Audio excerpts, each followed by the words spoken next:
Hello, AP Psychology students, and welcome to the last video of Chapter 11. We're looking at Section 6 on dissociative identity disorder and Section 7 on schizophrenia.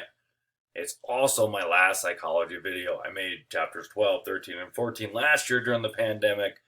This is the last video I gotta make for a while. I'm a little sad. I'm a little bit clapped. I'm gonna miss you. You can always just tune into my channel. So look at it. Dissociative identity disorder. You're going, wait, what's that? Well, the picture gives it away. It's actually multiple personality disorder.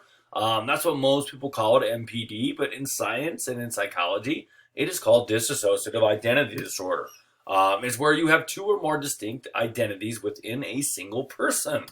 So the controversy on that is, does this really exist?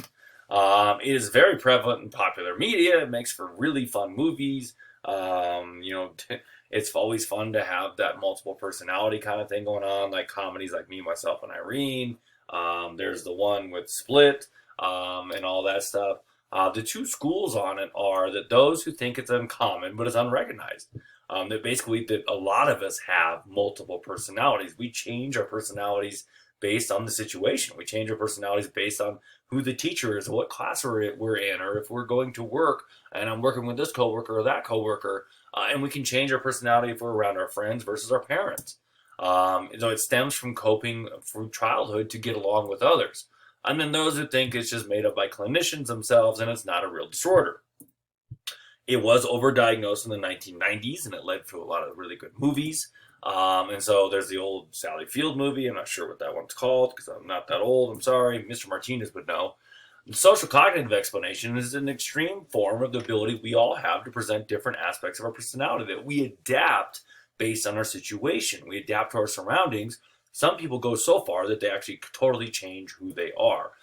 It is culturally acceptable way for people to cope with terrible decisions. They have a different personality. I was partying, whatever. It wasn't me. I was the beer night. It was a trait disorder, but it shows a lot of power of suggestion and the need to think critically. Not really going to go into this too much. Just know that dissociative identity disorder, commonly known as multiple personality disorder. Now, a real one is schizophrenia. The term was coined by Eugene Bleuler in 1911. It basically means that personality has lost its unity. It's an example of psychosis, which means a mental condition that involves a distorted perception of reality and the inability to function in most aspects of life. And so the problem is that reality is distorted and the problem is within their own head. The symptoms of schizophrenia is one, bizarre delusions. Most people that are schizophrenic hear voices. They don't really see things. They don't see images, but they hear voices. They have voices in their head. So they have delusions of identity. They have paranoid delusions that people are out to get them. And then there's delusional obsessions that they get obsessed with. They're a spy, or they're really important, that they're writing newspaper articles to save the world from fake news or whatever. This is the number of people worldwide that have schizophrenia. I mean, you can see it's pretty widespread. Western Pacific, I think that seems really high, doesn't that? Just gonna throw that out there. I don't know what that includes. That's like Australia, New Zealand, and the Pacific Islanders. Apparently, they have quite a few. Maybe California's thrown in there. I don't know. Hallucinations. And so people, delusions, going back to this. Oops, I hit the wrong button. Oh my goodness. Let's learn how to do this. Delusions of identity. Basically, delusions are when you believe you're somebody that you're not. Hallucinations, we usually tend to think hallucinations are when you see things. It's actually hearing voices, like I said in the last one. So the most common trait is hearing voices. There's also disorganized, incoherent speech, what they call word salads, where they just kind of just start saying random things that don't make any sense, kind of like when I'm trying to go too fast on these videos. And then grossly disorganized and inappropriate behavior. They do things they're not supposed to. Impaired cognitive abilities. People with schizophrenia do worse in almost every single cognitive area, logical, spatial, kind of going down the gamut of the learning styles of the different types of intelligence. Some can fall into a catatonic stupor where they just sit there and they really aren't aware of their surroundings that are going on. The origins, most with so many variations, it's difficult to pinpoint the origins, but most believe it's a genetic problem that causes subtle abnormalities in the brain.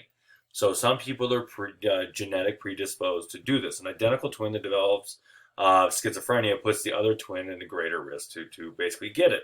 So if you have identical twins and one twin is schizophrenic, it is more likely that the other twin will get it as well. There are structured brain abnormalities. It seems to affect many areas of the brain. There's neurotransmitter abnormalities that don't work well. There's excess serotonin, excess glutamate, and excess dopamine, which is really kind of the number one indicator in terms of chemically speaking of schizophrenia.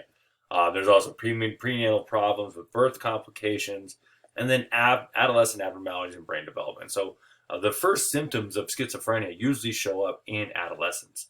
And with treatment, it can be functional, but for some people, this almost means that they can be institutionalized if it is severe.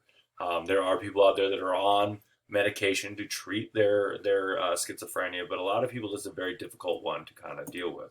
And so the natural pruning of synapses in your teenage years is a little excessive, and that's when these symptoms first start showing up. That's all I have for today. There's a lot more on dissociative identity disorder and schizophrenia. We're kind of giving you the cliff notes for it. Thanks for tuning in. If you have any questions, let me know.